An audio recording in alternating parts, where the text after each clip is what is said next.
नारायण को यदि यज्ञ में स्थान नहीं दिया जाएगा तो यज्ञ पूरा कैसे होगा? वो किस अभिमान में बैठ करके इस यज्ञ की रचना बनाया है। और पाछिल दुख ना हृदय अस व्यापा, जस यह भयो महापरितापा। भैया ने जो 87,000 वर्षों तक दुख सहन किए थे, वो दुख भी इससे कम दिखने लगा। इतना दुख माता सती को हुआ। और माता सती सभा बैठी हुई है, सारे लोग बैठे हैं, ऋषि मुनि और सारे देवता बैठे हुए हैं। लेकिन जब दक्ष ने महादेव जी को नहीं बुलाया तो ब्रह्मा जी और विष्णु जी भी नहीं आए, ये दोनों देवता भी नहीं आए, लेकिन और सब लोग उपस्थित थे, सारे देवता।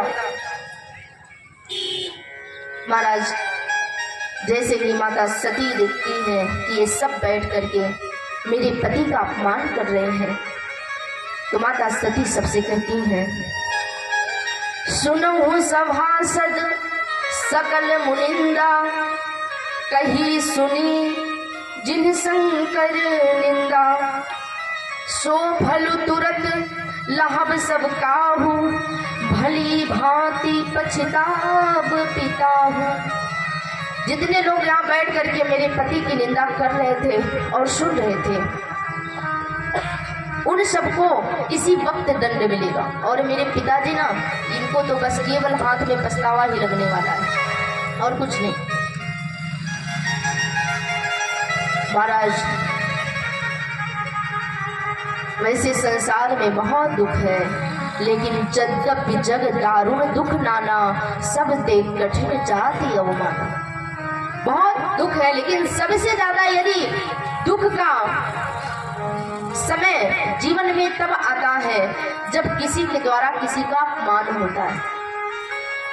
आज माता सती का अपमान, माता सती के पति का अपमान हुआ। तब माता सती ने कहा,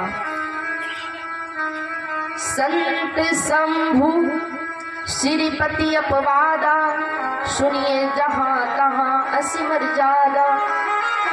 काटिए तासु जीभ जो बसाई, श्रवण मोदी न चले कराई। जहां पर संत का अपमान हो रहा हो, भगवान का, नारायण का अपमान हो रहा हो, शिव जी का अपमान हो रहा हो, उस जगह पर यदि आप प्रत्युत्तर कर सकते हैं, कहने वाले की जीवा काट लीजिए। यदि समर्थवान नहीं है तो उस स्थान को छोड़ करके चले जाइए, इसी में भलाई है। भैया ने कहा, मैं समझती हूं कि दक्ष अभिमान के कारण वो मूर्ख बना बैठा हुआ है, लेकिन आप सब किस अभिमान में है?